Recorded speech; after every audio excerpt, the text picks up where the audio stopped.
Allora, una premessa sull'oggetto, sulla fonte, su Casanova stesso, e interroghiamoci cosa resta di lui oggi, al di là della ricorrenza calendariale, cioè se non ci fosse il 25 a richiamarci, cosa ne è di lui e di questo suo testo stranissimo. Sono circa più di 4.000 pagine di manoscritti che lui ha scritto isolato, ormai anziano, logoro, a partire dal 1789, che è un anno decisivo per tanti aspetti della storia del mondo, nel castello di Dux, dove faceva, come avrete visto e saputo anche di questi incontri che mi hanno preceduto, il segretario del conte di Waldstein, che era a sua volta segretario dell'imperatore d'Austria Giuseppe II,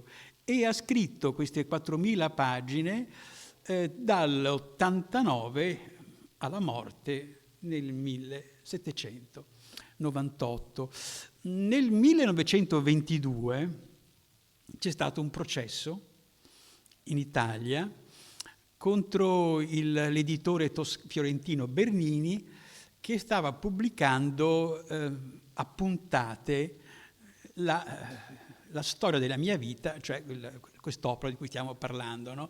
Che all'origine era Mémoire de Jacques Casanova de Seignol, écrit par lui-même, che poi è diventato Histoire de ma vie, perché il testo è uscito in francese.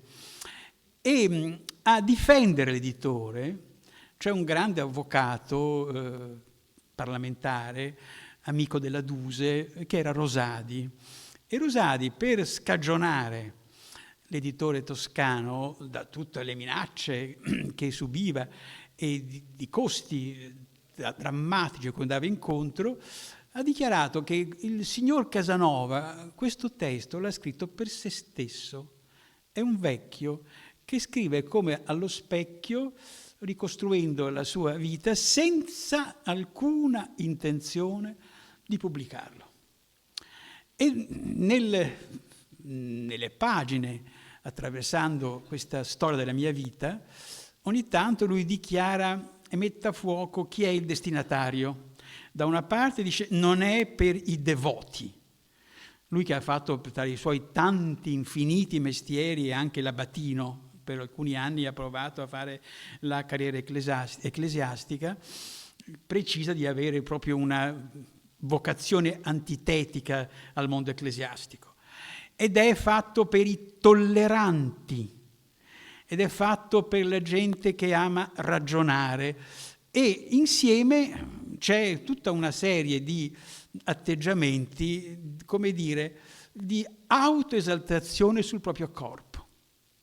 Cioè un vecchio che rievoca, oltre una vita sparsa per il mondo, l'Europa, girando come un forsennato, proprio è il classico personaggio settecentesco viaggiatore, che viaggia nel mondo scoprendo come il mondo è tanto, come il mondo è vario.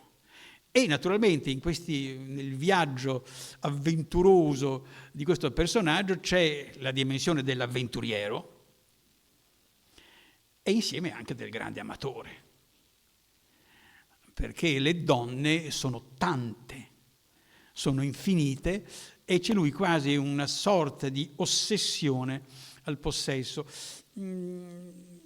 Chi non lo ama, chi lo stronca, pensate all'odio che aveva Foscolo per Casanova, in alcune manifestazioni di intolleranza contro Casanova dice che i veri destinatari sono uomini, cioè è un libro per uomini soli, a una mano, nel senso che l'altra mano durante la lettura fa qualcos'altro, perché ci sono delle descrizioni in primo piano, una sorta di ravvicinamento, di zoomata su episodi fisiologici, sessuali, senza alcuna autocensura.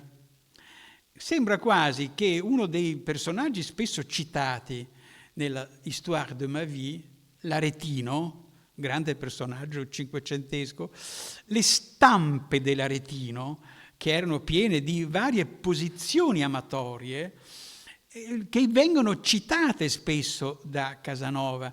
Quando Casanova vuole educare le sue partner e impresta loro queste stampe che sono clandestine, perché c'è proprio l'idea settecentesca, enciclopedica, del corpo umano come macchina del piacere. C'è proprio una specie di arretramento culturale precristiano, o anche, se vogliamo, il Rinascimento, che è un ritorno al paganesimo, un ritorno a quando gli dei abitavano il mondo e il corpo è una macchina di enormi piaceri, basta saperlo far funzionare. E le stampe dell'Aretino erano uno degli strumenti della sua biblioteca. Allora, prima di attraversare rapidamente, di leggere alcuni pezzi narrativi e teatrali novecenteschi, alcuni micro aspetti di questa Histoire de ma vie, il primo elemento è che trasuda teatro. È un'autobiografia, in gran parte forse autentica, nel senso che riproduce episodi realmente vissuti, anche se spesso sono a rischio di incredibilità. Basti pensare, tra il 55 e il 56, il blocco centrale di questa histoire, che si ferma nel 74 della sua vita, il blocco che riguarda la fuga dai piombi, che era come uscire dal Alcatraz, cioè come si poteva fuggire dai piombi del ducale, che era impossibile. Lui ce l'ha fatta. Come dire, mi piace alzare l'asticella, mi piace andare alzare la sfida al buon senso. E teatro da tutte le parti, perché intanto lui nasce da una famiglia di teatranti. Padre Gaetano, che è morto quando lui aveva solo 8 anni, era un attorucolo, mentre la madre, la famosa Zanetta, chiamata Buranella, da un testo che per lei aveva scritto Goldoni, era bellissima. E pare che i 5 figli, oltre a Casanova, li abbia fatti con grandi personaggi delle corti nobiliari, perché era una donna che ha preceduto il figlio viaggiando come una pazza. Era un'attrice itinerante. Un'attrice itinerante che ha trascurato il figlio, lasciandolo a sua madre, Marzia, la nonna, e dunque in famiglia ha bevuto latte e teatro. E continuamente nella sua narrazione adopera le parentesi teatrali. Questa è una commedia, qua si sta recitando, sento puzza di melodramma. E lui stesso recita. E lo dice perché il primo ruolo che lui recita è quello di essere un mago. Di essere un mago perché è dotato di capacità occultiste, misteriosofiche, ha un genio a disposizione e vede che simulando, fingendosi mago, occulto, ottiene successo dai gonzi. Innanzitutto un grande nobile, Matteo Bragadin. Se andate a Venezia in Campo Marina, Santa Marina, dove c'è il negozio Franzoi, sopra c'è il grande palazzo dei Bragadin, dove lui andava spessissimo. E quando passo davanti ai Franzoi penso sempre a Casanova, che in questo palazzo, diciamo, era spesso ospitato come un uomo senza padre. Matteo Bragadin per molti anni è stato suo padre, anche perché lo foraggiava nei debiti che continuamente fece col gioco. E l'altra persona che ha gabbato, simulando, recitando la magia bianca, magia nera, era questa donna anziana, miliardaria, che era la marchesa d'Urfé a Parigi, che aveva l'ossessione di tornare giovane, tornare uomo attraverso un bambino, e perché c'è tutta questa pratica dell'alchimia che non solo vuole mescolare e trasformare i metalli in oro, ma vuole fare un'altra operazione chimica, da una parte i vivi e i morti, cioè i morti che possono risuscitare, diventare vivi in questa vita. E dall'altra, oggi diremmo fluido, l'intergenere, la figura, diciamo, dell'ermafrodito, dell'uomo-donna, che nel Settecento, in questa tradizione occulta, esoterica, non è una patologia. Noi viviamo in una cultura binaria, che o maschio o femmina. Tutto il nostro sistema mentale, sistema culturale, sistema linguistico maschile e femminile. Nella minoranza esoterica c'è una tradizione che risale a Platone e che via via attraverso il Medioevo, attraverso anche alcuni filosofi impensabili, costruisce questa alternativa del doppio, dell'uomo-donna, che invece è una ricchezza, non è una patologia. E l'altro aspetto è proprio la vena narrativa.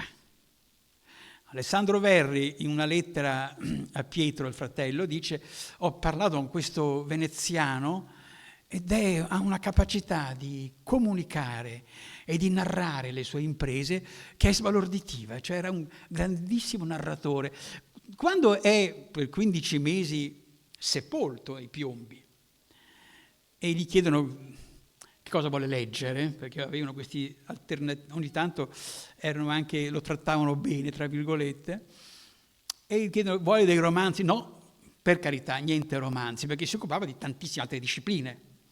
E ciononostante tutta l'opera di questa autobiografia è una macchina di racconti su racconti. Per esempio, anche nei Piombi, tutti i vari compagni di cella che gli vengono messo fino alla fine dell'Abbato Balbi, con cui scappa, sono delle storie, perché ognuno si presenta e racconta se stesso, un po' come pensate Cervantes e Don Chisciotte, che sono queste macchine ereti di narrativa.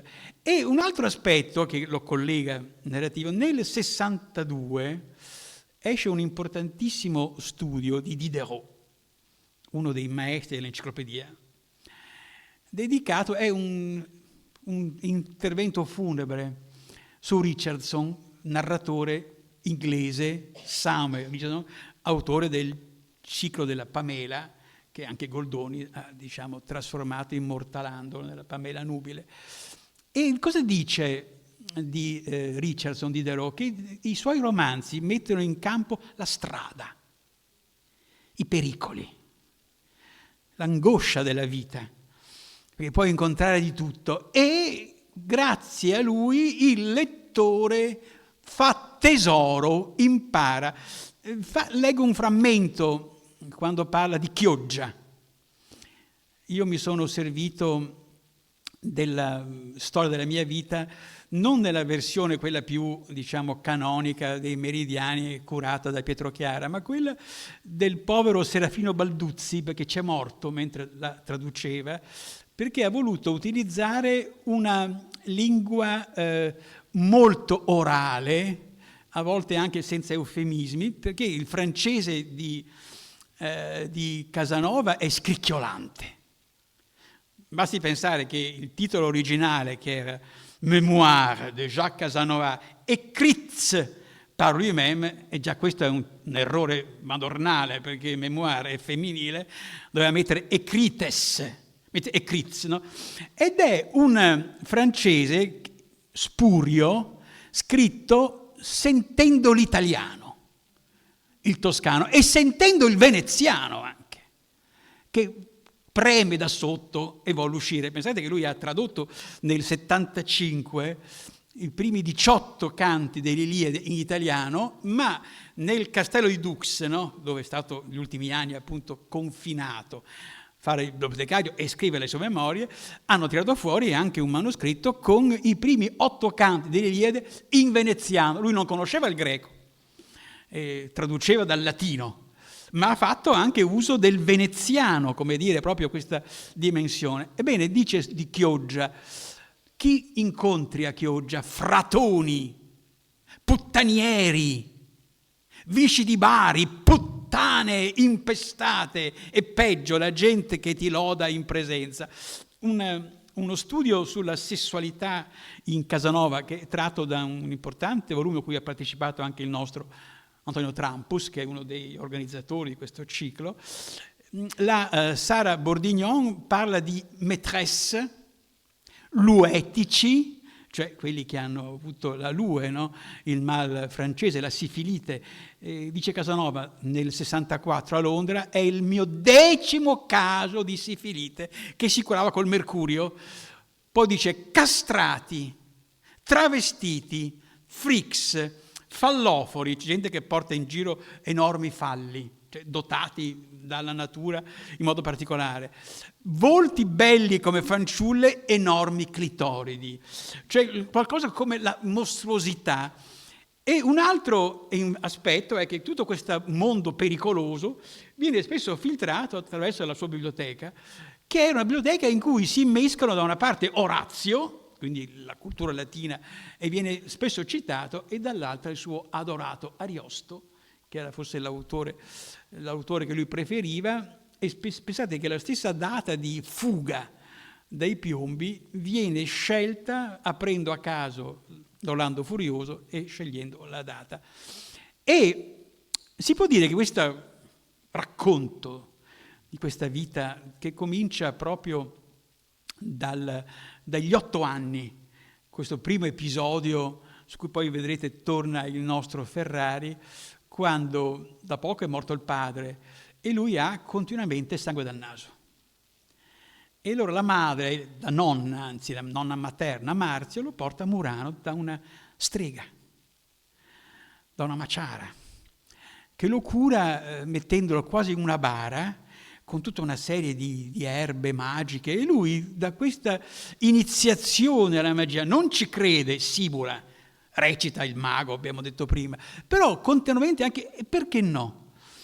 E possiamo dire che questo è una specie di risposta, queste memorie di lui vecchio, libertina, cioè una scuola di libertinaggio, ai grandi romanzi dell'Io settecenteschi. Pensate, Molly Flanders, 1722, capolavoro di Daniel Defoe, che è questa prostituta affermata con successo, che racconta da anziana o da vecchia tutta la sua vita, tutta la sua carriera, come ha fatto a diventare così affermata, accettata, ricca. E insieme è pieno di laicismo, ma si sente che è un illuminista controverso perché ha la passione per la nobiltà. Cerca disperatamente di essere aggregato, protetto dai nobili, tant'è vero che si sa, tra l'altro si immagina, è nato intorno a San Samuele, cioè il teatro, e San Samuele era dei Grimani, i grandi nobili che erano impresari teatrali a Venezia, e si pensa che il vero padre non fosse Gaetano, attorucolo mediocre, ma fosse Michele Grimani, che appunto doveva avere nei suoi riguardi in qualche modo un'attenzione indiretta. E in più è fisiologico il romanzo, perché il corpo non è solo sesso, non è solo macchina del piacere, ma si mostra la fisiologia. I piombi vengono descritti in tutta la rozzezza, la sporcizia e la puzza. D'estate, il bollore infernale, deve stare nudo, e ciò nonostante descrivono il momento in cui deve orinare, e dice, forse qualcuno alzerà, però dice, queste cose esistono. In Pomerania, cioè nella Prussia, diciamo, ha un momento che il re, che è Federico il Grande, gli propone di fare come da educatore dei cadetti in un collegio militare, ma i vasi da notte pieni di escrementi che vengono descritti lo mettono in fuga. L'amore stesso di una ragazza che lo eccita, entra nella sua stanza, c'è un tale fetore in questa stanza che subito al momento gli passa l'eccitazione e se ne va.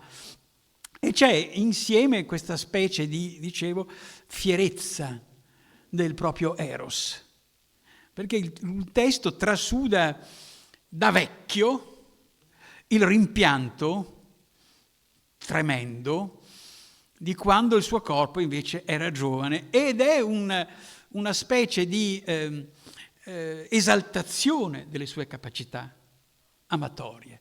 Però non è assolutamente paragonabile a Don Giovanni, in quanto è un femminista. Nell'atto amoroso, lo dice continuamente, il suo vero piacere è quello di dare piacere alla donna, cioè di trattenersi. È una macchina tardiva che riesce a soddisfarsi solo dopo che la donna è soddisfatta. Io porto la beatitudine alla donna, dice.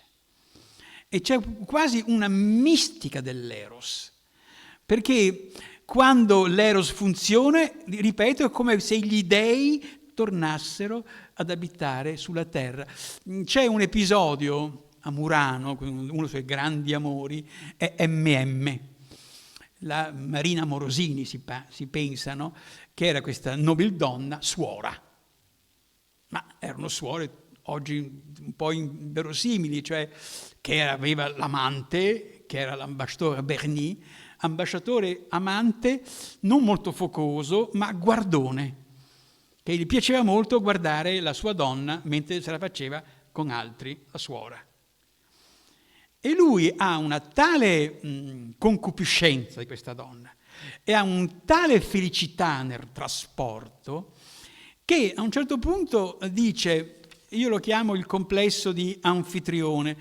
Anfitrione è un famoso testo di Kleist e si dice: penso al suo sposo divino, geloso di me mortale, perché la donna appartiene a Dio. E lui, possedendo questa donna, la porta via a Dio e dice più sotto: avrei messo le corna al re dell'universo e mi sarei impadronito della sultana più bella dell'harem divino. C'è questa specie di mistica dell'eros portata alle estreme conseguenze. E quando vede ogni tanto il suo organo in erezione, perché è un personaggio, l'io narrante, continuamente in erezione, dice ogni tanto il mio magnetismo naturale, dice, è, diciamo, osceno, perché devo nascondere l'erezione, non è facile con i calzoni trasparenti. L'aspetto poi, diciamo, secondo appunto è questa varietà infinita di partner e spesso le variazioni sul tema. Cioè è molto meglio avere due donne contemporaneamente, due sorelle. Una delle scene che spesso si ripete come un mantra è la geometria amorosa, il triangolo. Lui a letto con due sorelline, spesso adolescenti, spesso minorenni, e tra l'altro ogni tanto gli viene il sospetto che quella che sta stringendo sia sua figlia, perché ha sparso figliolanza, non si è mai sposato, guai al matrimonio, non ha mai avuto figli ufficiali, ma ogni tanto incrocia quelli che sono additate dalle ex partner come figlie sue, e ogni tanto ha questa tentazione, dice non posso trattenermi, forse non solo è l'olitismo, diciamo, no? Con una bambina quasi, che è poco più di 9, 10, 12 anni, età incredibili diremo oggi, ma anche incesto. E questa esaltazione della fanciulla giovane, dove sono appena i segni della pubertà, c'è un aspetto dove dice, trova di nuovo la figlia Giacomina e la nipote Guglielmina, la figlia di suo fratello, dice che stanno addormendo.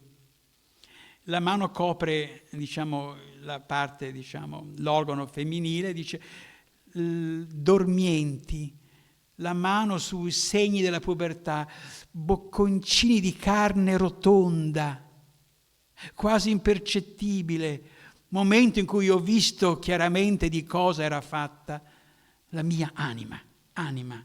E insieme c'è questa sorta di esaltazione della pubertà, che è il momento migliore della ragazza, e lui è l'iniziatore all'orgasmo, glielo insegna alla fanciulla. Contemporaneamente c'è l'orrore della vecchiaia.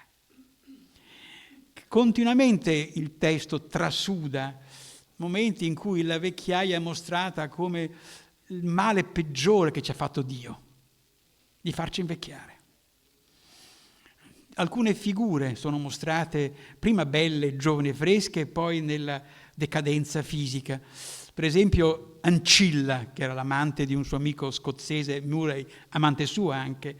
Adesso il tumore le aveva rosicchiato il naso e mezza faccia venuto su dall'esofago. Un'altra attrice, Giovanna Belletti, detta Frugoletta, che ha sfiorato la maternità nei suoi riguardi, perché era amante di suo padre, che l'aveva lasciato poco prima che poi lui incontrasse Zanetta. Donna bellissima in passato, adesso che la rivede, la sudicia vecchiaia deformava il viso seducente ai bei tempi e la rendeva sinistra.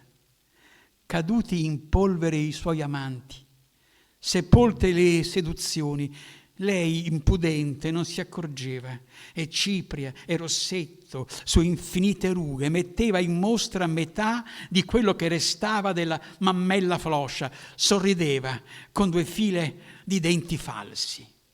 E lui stesso, un po' come i 2 personaggi mitici dei 2 vecchi, Biagi e Julian delle Massere di Goldoni del 55, si conta i denti in bocca. Aveva 30 denti meravigliosi, dal bianco splendido, ora ne ha 2 soli.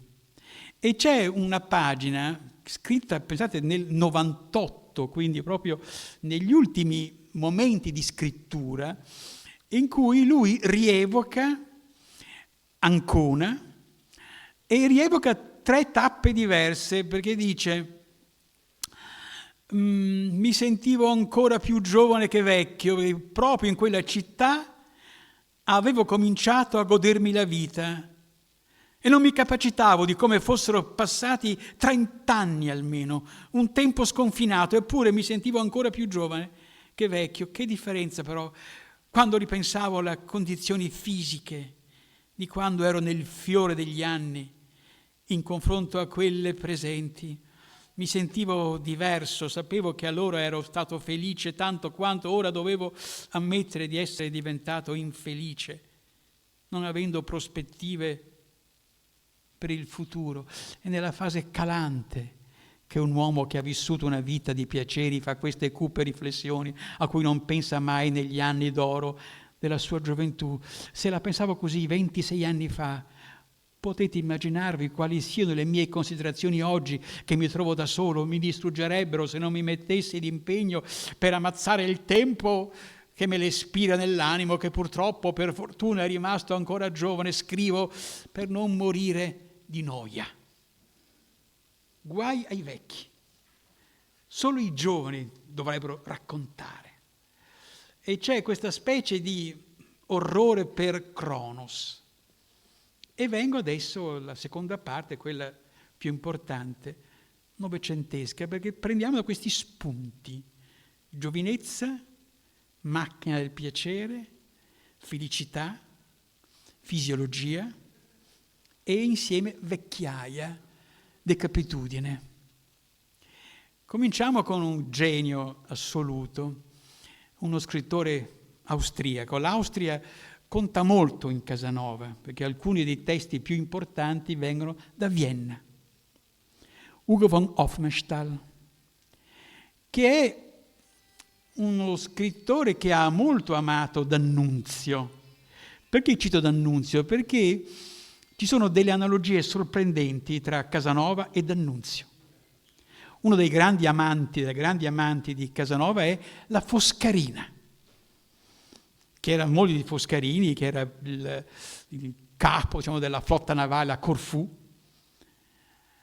e che è stato suo amante, tormentandolo, respingendolo, non lasciandosi mai sedurre fino alla fine. Poi ha dovuto cedere anche lei alle arti aggressive e felici di Giacomo.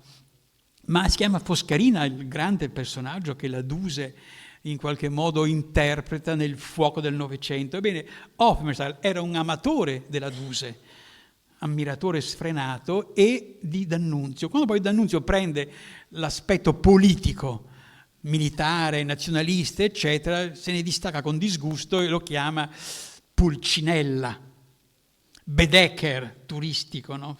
Offensivo.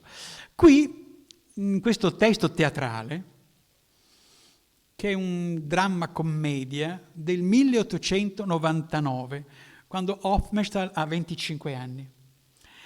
E l'avventuriero è Casanova, che si fa chiamare barone, frequenta un palazzo veneziano dei Venier, dove c'è questo giovane nobile Lorenzo e la moglie Vittoria, grande cantante, che è stata amante di Casanova.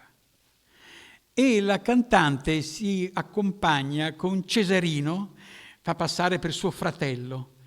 In realtà Cesarino è figlio di lei e di Casanova.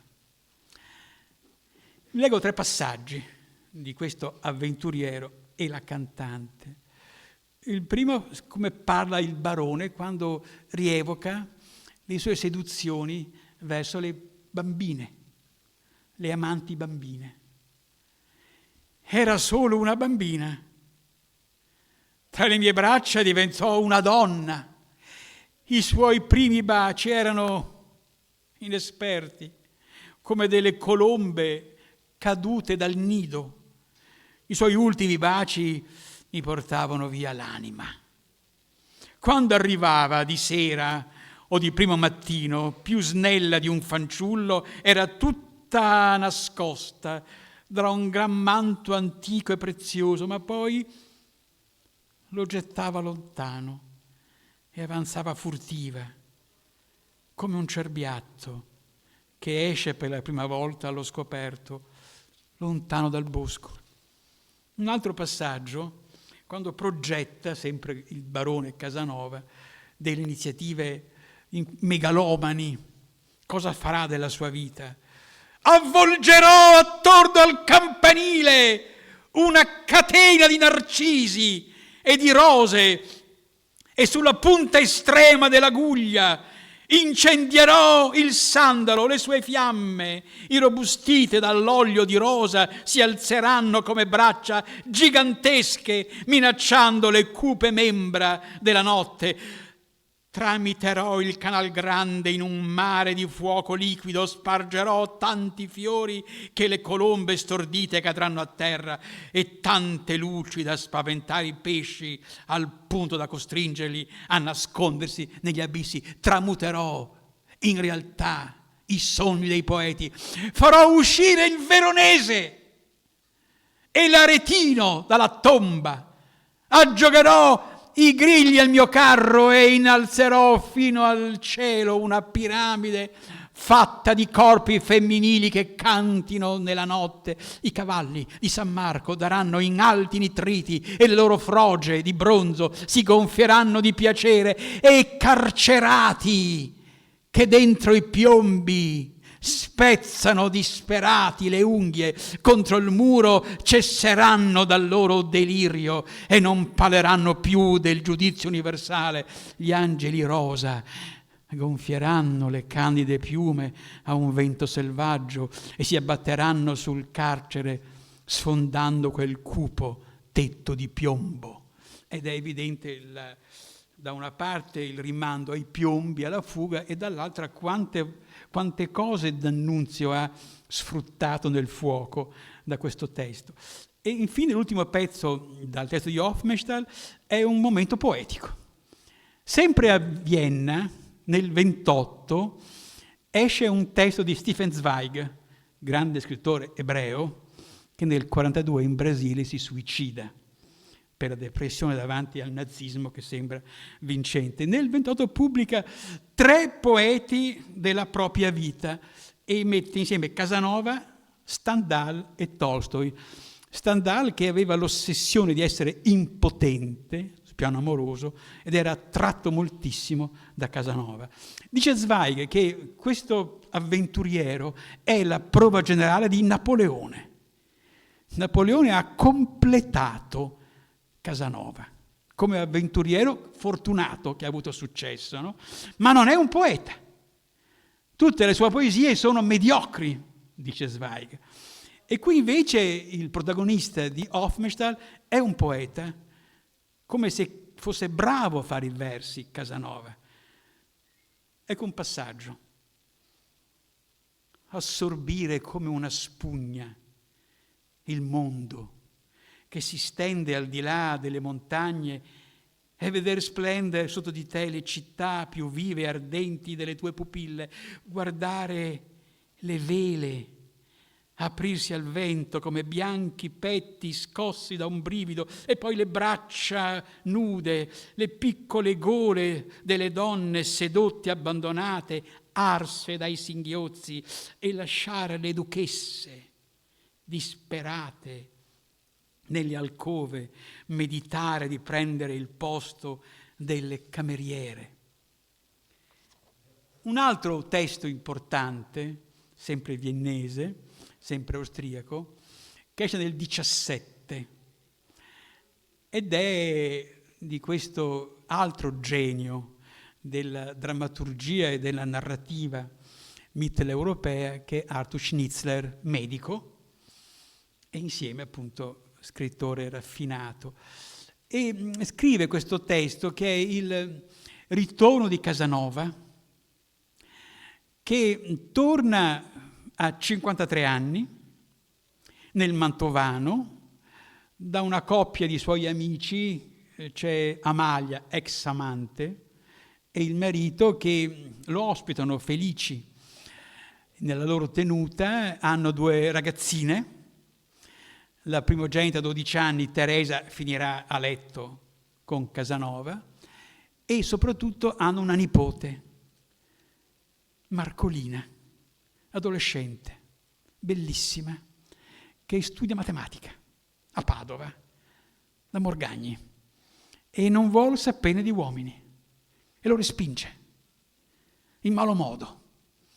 E lui ogni volta, nonostante abbia avuto tutte le amanti possibili, ogni volta ci casca ed è la prima volta per lui. E dice: non ho mai amato nessuno così. E poi scopre purtroppo che questa fanciulla non è così intellettuale e diciamo assessuata, perché di nascosto riceve di notte le visite di un giovane ufficiale, Lorenzi, che ha 30 anni meno di Casanova, bello, ardente, e lui spia in qualche modo i loro amplessi da fuori. E prova uno strano sentimento, anche lì, di attrazione verso la coppia e di gelosia feroce. Odia questo giovane, che potrebbe essere lui, perché gli ricorda se stesso ventenne. Nel 19, pensate, è uscito un dramma in Italia di Luigi Antonelli, L'uomo che incontrò se stesso, no? E c'è lo stesso atteggiamento di disgusto per la rivalità e insieme una sottile attrazione, perché in fondo è il suo io, lui è stato. E cosa succede? Che grazie a una perdita di gioco nel giovane, che è rovinato, lui riesce a ricattarlo, e cioè lo convince a cedergli per una notte il corpo di Marcolina. Lui entrerà nell'alcova di Marcolina spacciandosi per Lorenzi. Nel buio lei penserà che sia il suo amante e l'altro, furibondo, è costretto a cedere perché Casanova gli paga il debito. Va nella stanza ed è una notte d'amore assoluto. Non ha mai avuto tanta risposta nella sua partner. Poi arriva l'alba, purtroppo, e nell'alba lei lo vede e lui scopre con terrore di essere un vecchio. Le grinze sul collo, le rughe, le vene azzurre sulla mano. Vede lo sguardo spaventato di Marcolina e insieme disgustato di Marcolina, che di notte si è data a un vecchio. Allora esce, fugge dalla stanza e cosa fa? Incontra Lorenzi e hanno il duello finale. E la cosa strana è che duellano nudi. Lo uccide, scappa a Venezia come vecchio e accetta la proposta che gli fa la Serenissima attraverso il suo protettore Matteo Bragadin di fare la spia. Potrà tornare a Venezia facendo la spia. E qui c'è un passaggio splendido di Schnitzler, sempre sul tema della vecchiaia. L'orrore che tutti diventano vecchi, se potessi fare come Faust, no? Potremmo dire, no? Riuscire a evitare questo destino comune. Parla un monologo su se stesso. Lui credere in Dio? Che Dio era mai quello che benevolo soltanto con i giovani piantava in asso i vecchi?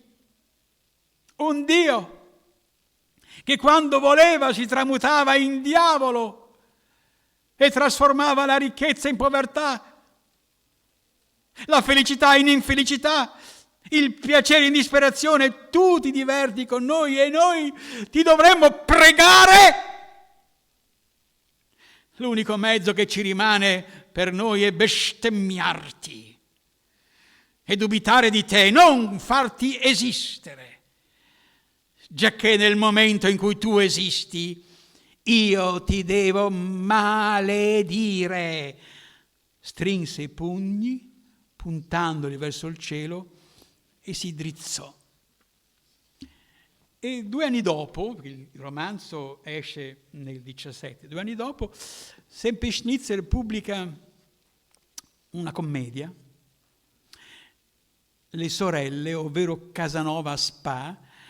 Spa è un centro termale dei Paesi Bassi in cui realmente è andato in più occasioni Casanova, e cui immagina, leggo solo un passaggio interessante, 3 donne che se lo contendono, e sono Annina che ha neanche 18 anni, ferrarese, poi c'è una Flaminia, una baronessa di 24 anni, e poi torna in campo Teresa, una ballerina. Teresa è uno dei grandi amori, delle grandi passioni, finta castrata con la protesi, è tutta una storia un po' complessa. E queste 3 donne alla fine, che invece di lottare fra di loro, appaiono mano nella mano, mescolate, alleate, quasi chimicamente, solidali, no? E lui esclama: se gli uomini potessero essere fratelli così, come tutte le donne sono sorelle, la vita sarebbe più lieve. Prende lo spunto dalla Marcolina di Schnitzler, José Sasportes, che è un grande storico della danza, un mio caro amico portoghese, che nel 9 scrive appunto, pubblica in portoghese e esce 3 anni dopo in italiano una traduzione, La vendetta di Marcolina, che continua l'episodio che Marcolina, dove si ferma Schnitzler, lui va avanti, Sasportes. Marcolina è ossessionata dal vendicare Lorenzi e raggiunge a Venezia Casanova, ormai vecchio, irriconoscibile, e si traveste da soldato, da donna-uomo, con tutta una serie di episodi, naturalmente cameratismo, goliardia, tutto un gioco di equivoci anche sessuali, no? Finché finalmente a Venezia lo sfida a duello. E cosa succede? Che a un certo punto però sceglie anche lei di denudarsi. E quando Casanova vede lei, la riconosce, dall'orrore, dalla vergogna, scappa da una donna nuda. E lei però pensa a quel punto che anche Lorenzi, che l'aveva venduta, non merita miglior sorte, e se ne va buttando la spada con cui aveva ucciso Casanova, il suo Lorenzi, nel fiume. E Casanova lo vediamo a Venezia ormai ridotto in betole di infimo ordine a fare la spia.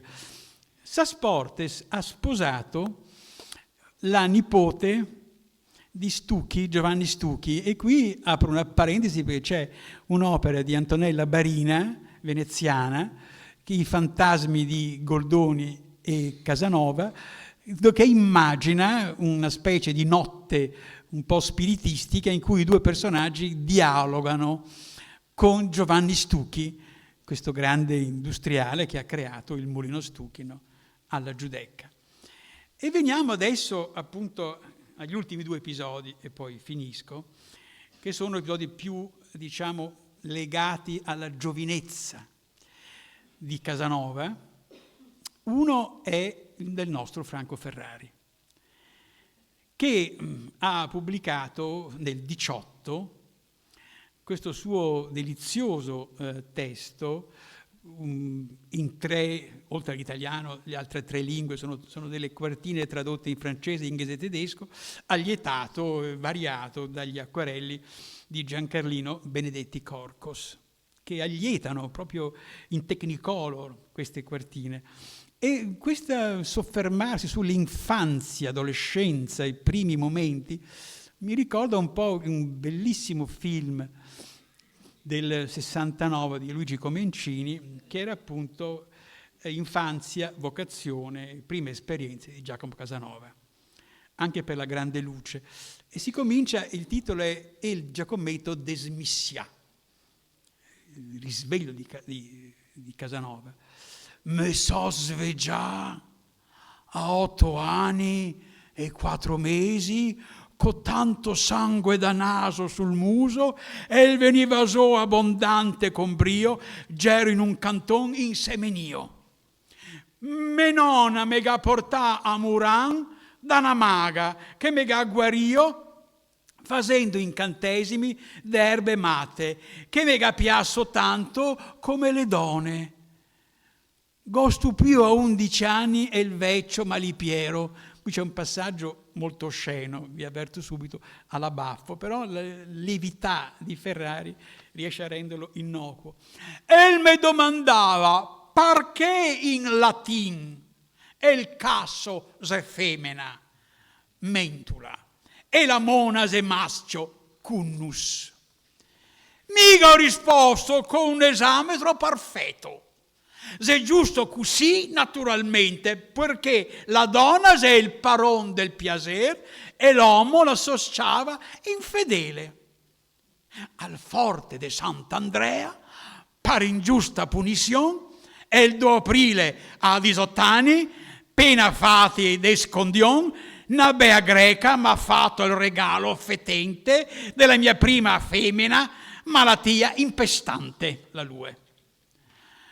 Non mi sono arrabbiato tanto con ella, ho capito che c'era l'inizio di un amor per le donne che non sarebbe più finito.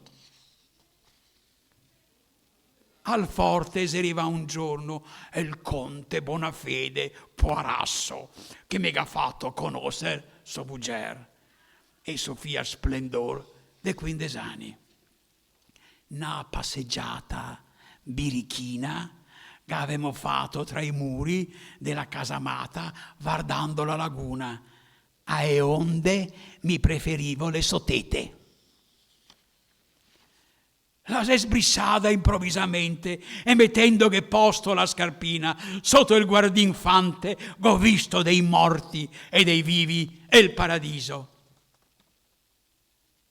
L'acqua corre nei canali, nel mar, avanti e indrio, sempre diversa. Niente resta come prima, financo ti resti in matonio, col coraggio e la voglia di conoscere il mondo intero, di girare attorno alle colonne dei donne, vado matto par el buso che sonato. E infine Zanzotto. Ci spostiamo un attimo sul cinema. 2 anni fa è uscito un bel libro di un mio amico molto caro, mio collega di Ca' Foscari, Fabrizio Borin, socio dell'Ateneo, Venezia e il Veneto nell'immaginario di Federico Fellini, dove ci informa che ci sono almeno una 70ina di titoli filmici importanti nel secondo, diciamo, dopoguerra, che riguardano Casanova. E in più c'ha una intuizione interessante, perché nel film del 76, quello con Sutherland, che forse tutti avete visto, no? Casanova, che comincia con questa incredibile festa carnevalesca in cui dal Canal Grande emerge questo mostro, questa testa della Medusa. C'è la bambola meccanica, che è il grande amore, i congiungimenti tra il Casanova di Sutherland e la bambola Rosalba, e dice che questa bambola, a cui lui si offre quasi con un pathos affettivo, è in qualche modo il rimando a Zanetta, cioè come dire che lui in tutte le donne ha cercato la madre che l'ha abbandonato per la carriera teatrale. E io vi leggo adesso proprio 3 pezzi, e chiudo, di Andrea Zanzotto, che nel 76, l'anno del film, Casanova, viene interpellato da Fellini, che gli commissiona quasi le didascalie orali delle immagini del suo film, e lui mette insieme dei pezzi in una lingua arcaica, un po' veneta, un po' di trevigiano, un po' di veneziano antico, e con questa specie di manipolazione lessicale e linguistica che lui chiama il petel, che è la lingua dei bambini, dei neonati che ciucciano il latte alla mammella e vengono fuori dalle labbra dei suoni che sono osceni, ma sono insieme l'esplosione del rapporto figlio-madre, bambino-madre, come rapporto, diciamo, non tanto di Maria e Gesù, ma prima ancora Venere e Adone. Non erano solo madre e figlio, ma erano anche amanti. 2 pezzi e poi il finale, che è l'inizio del film. Putina perla, putina unica, che so ti fifi nella tocuna, che so ti slimeghi, che so ti buleghi, vien nella rede, fane fortuna, dana in amor la tua manina bella, fata penela, ma cosa zelo, che so te striga, ma cosa zelo, che so te intriga, mona, ciavona, cula, cagona, baba, cataba, vecia, spusona, nu te ordinemo in suore e in lavor, che su ti sboci e chi te sator. E adesso il coro che è un coro interlinguistico, che mescola le lingue, mescola le età, vecchi e bambini, tutti intorno a questo prodigio. Dall'acqua emerge la Medusa e poi precipita. È il coro che sembra quasi condensare l'histoire de ma vie di Casanova in una dimensione di angoscia, di incubo, di sogno, ma anche di liberazione. Ciao! La crepa! Schrecklich! Oddio! La smama! Oddio, scioppa tutto, sotto, tutto quanto.